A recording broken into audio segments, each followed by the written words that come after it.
Untouchables or the Children of India's Ghetto by Babasaheb Ambedkar. Part 2, Chapter 6, 12. The Hindu treats the untouchables as being born to serve the Hindu community. It being his duty to serve, the untouchables cannot refuse to serve the Hindu whenever the latter call upon them to do so. The Hindus of the village hold their belief that they can commander the labor of the untouchables. The system is known as begar or forced labor. A few instances will show that dire consequences follow from the refusal of the untouchables to submit to the system. The G1 of December 1938 reports the following incidents. On 29 November 1938, the Jatas of village Kohana, district Mutra, were seriously tortured by the Jats and Brahmins for refusing begar. The Thakur and the Brahmins of this village used to extract begar from the Jatas and to harass them. The latter decided not to do begar and do only that work for which wages were paid. Recently, a bullock died in the village, and the Thakurs and the other caste Hindus tried to force the Jatas to lift it, but they said that they could do that only if they were paid. This enraged the caste Hindus so much that they asked the sweeper to fill the Jatas well with excreta and make them not to go to their fields for ablutions, and decided to tease them in every which way. When the Jatas prevented the sweeper from putting excreta in their well, he called the Jats, Thakurs, and Brahmins who were all ready for an attack. They attacked the Jatas with lathis and seriously belabored them, and also set fire to their houses, as a result of which 6 houses were burnt to ashes and 18 Jatas were wounded seriously, and a lot of their household property was taken away by the rowdies. The same journal, in its issue of February 1939, reports the Jats of village of Bhaipura, Tehsil Kirwali, district Agra, are used to extract begar, forced labor, from the poor scheduled caste people and beat them on demanding wages. Some 3 months back, Sukhi Jat forced Sukram, Ghanshyam, and Humka Jatas to do work for them and did not pay any wages. These persons are so much fed up with such high-handedness that they have left the villages and lived with their relatives in other villages, while their utensils and other household goods have been taken away by the Jats and concealed in some barn. The Savadhan, in its issue of 3rd June 1945, reports the following incident.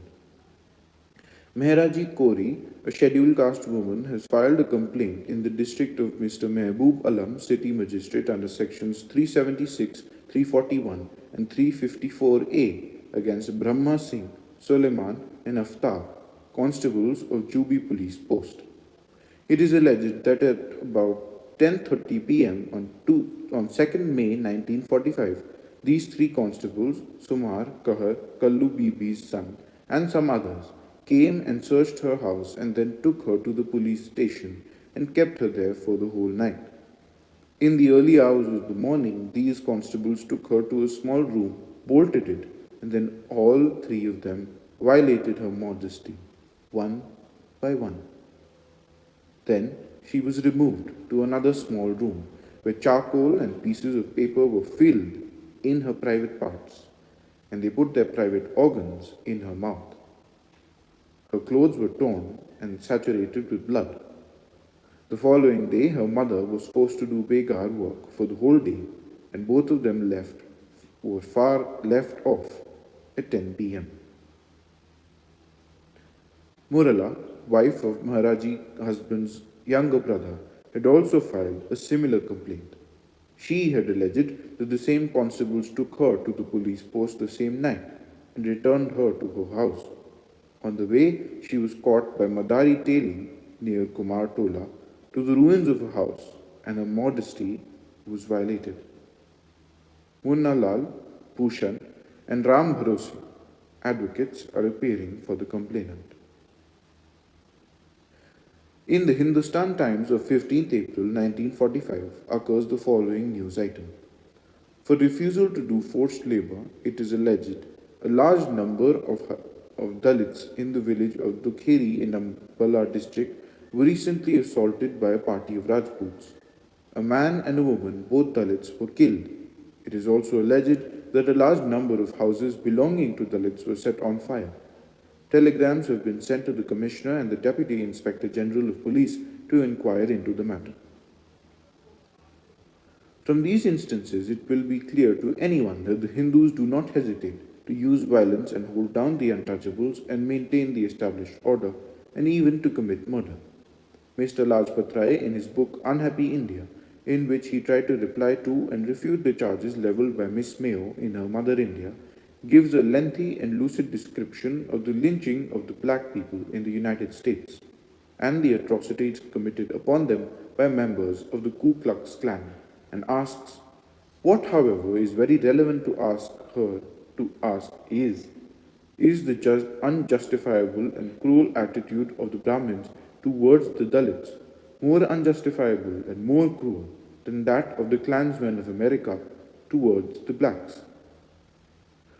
What are the caste cruelties of India put by the side of what the white man has done to the non-white people? Lala Lajpat Rai, if he had cared to investigate, could have found that the cruelties and atrocities practiced by the Hindus against the untouchables were no less than those practiced by the Americans upon the blacks. If these atrocities are not so well known to the world as those practiced upon the black people, it is not because they do not exist. They are not known because there is no Hindu who will not do his best to conceal truth in order to hide his name and hide his shame. Some might think that this description of the established order and the rules made thereunder are matters of ancient past. This is a complete mistake. The established order subsists even today, and the rules are as operative today as they were when they were made. This will be evident from the two following statements on the condition of the untouchables, which have appeared in the Hindustan Times. The first appeared in the issue of 8th March 1945, and it is written by one Kesari Lalji Bordia, headmaster of a school called Vidya Bhuvan in Udaipur. It reads as follows. Many are the disabilities under which the Dalits in Mewar live. They cannot enter temples, nor can they draw water from public wells. They cannot join the caste Hindus in festivals and processions. They have to take out their Yatratra or Dole celebration through a different route and on a different day, and they cannot ride through the village. Even silver ornaments, let alone gold ones, on their person are resented by the caste Hindus. The result is they have to content themselves with tin and brass articles. Age old usage prevents them from using butter or gur in wedding feasts. In schools and other public places, Dalit boys cannot sit with the children of caste Hindus. They are asked to absent themselves on the inspection day in order to save the inspector from embarrassment.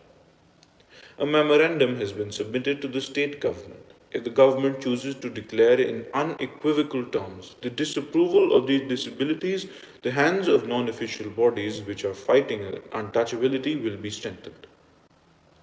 The second is in the form of a statement issued by the president of the Sevak Sangh and refers to the condition of the untouchables in the state of Mewar.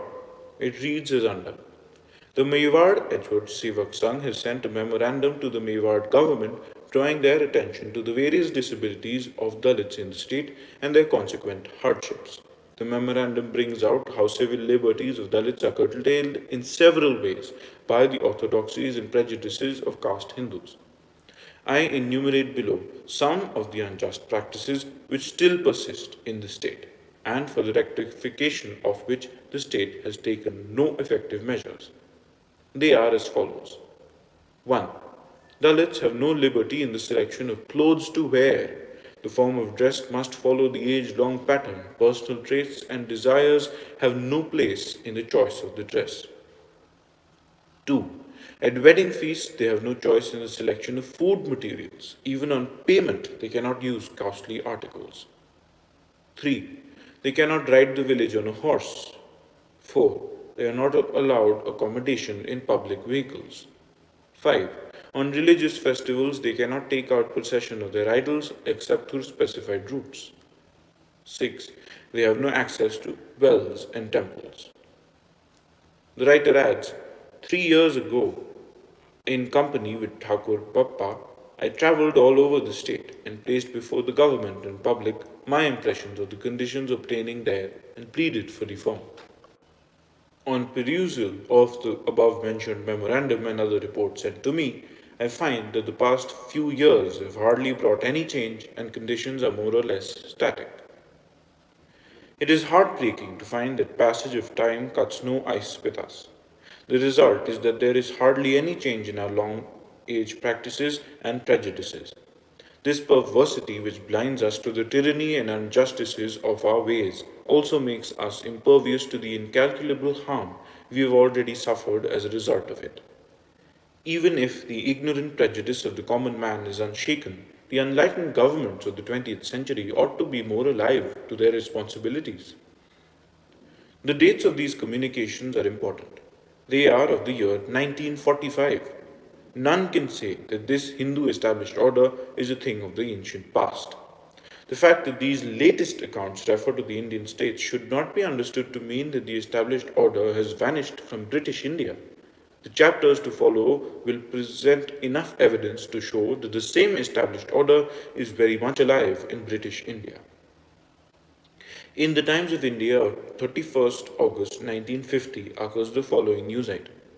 The following facts of a case revealed in the hearing of an appeal in the Allahabad High Court are illustrative of the socio-economic conditions of the lower castes in the rural areas. Chiranji, a dhobi of the village of Sarras in the district of Etah, went out as a military employee in the last war and remained out of his village for 4 or 5 years. When he was discharged, he returned to his home. He stopped washing clothes and used to go about in the village in his military uniform. This, coupled with the fact that he refused to wash clothes even for the men of the Raja of Sarras, the sole zamindar in the village, was resented by the villagers. On December 31st, 1947, when the dhobi was washing his clothes, 4 villagers, including the Raja's servants, approached him and asked him to wash their clothes, which he refused. The villagers took Chiranji to the Raja's house and gave him a beating. His mother and mother's sister went there to intercede on the behalf, but they too were insulted. The attackers then went away, leaving Chiranji in the custody of one Ram Singh. Finding him alone, Chiranji was alleged to have slapped him and run away. Ram Singh and other servants of the Raja chased him to his house where he had taken shelter. The villagers insisted upon him opening the door, but there was no response, and his house was set on fire. A number of other huts were also reduced to ashes. The dhobi lodged a complaint with the police, who disbelieved his story and wanted to prosecute him for a false report. He then filed a complaint in the magistrate's court. The accused were convicted and sentenced to 3 years' imprisonment each. The High Court upheld the sentences imposed by the magistrate. The following news item has appeared in the Indian News Chronicle dated 31st August 1950. Inhuman treatment towards Dalits in Pepsu. Depressed Classes League Memorandum to the Government. Patiala, August 1950.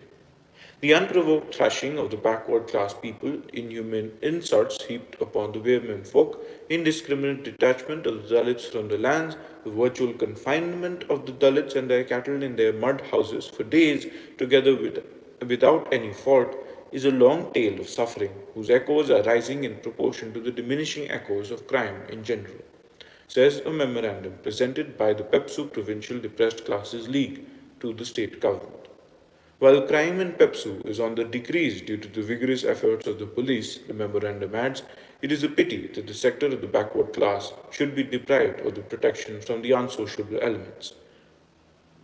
The backward classes, economically handicapped as they are, find it very difficult to ventilate their day-to-day grievances to the authorities concerned, who could immediately come to their rescue, and are perforce compelled to submit to their lot, to the encouragement of the aggressor, and thus the wail of disgust against the present state of affairs grows still louder, which in its turn is made stock of by the interested parties. The Provincial Depressed Classes League further quoted an instance to show how much inhuman treatment was being meted out to the Dalits in Pepsu. Chand Singh, a Dalit of village Katu, district Bernala, was made to go round the village on the back of a donkey with face blackened for the fault of having drunk water at the well of a high caste zamindar. In the changed atmosphere of free India, the members of the scheduled castes in the Pepsu are daily finding themselves put in a tight corner as a result of the unprecedented repression let loose upon them by the members of the higher castes. The Provincial Depressed Classes League has further suggested formation of district and central special commissions in the state with wide powers to deal with the complaints of the Dalits on the spot and afford them other facilities. Concluding, the League has urged upon the state government that impending an all India enactment in this connection, it may temporarily be provided that the Dalits have equal rights in the village common to ease the situation from further deterioration. The end.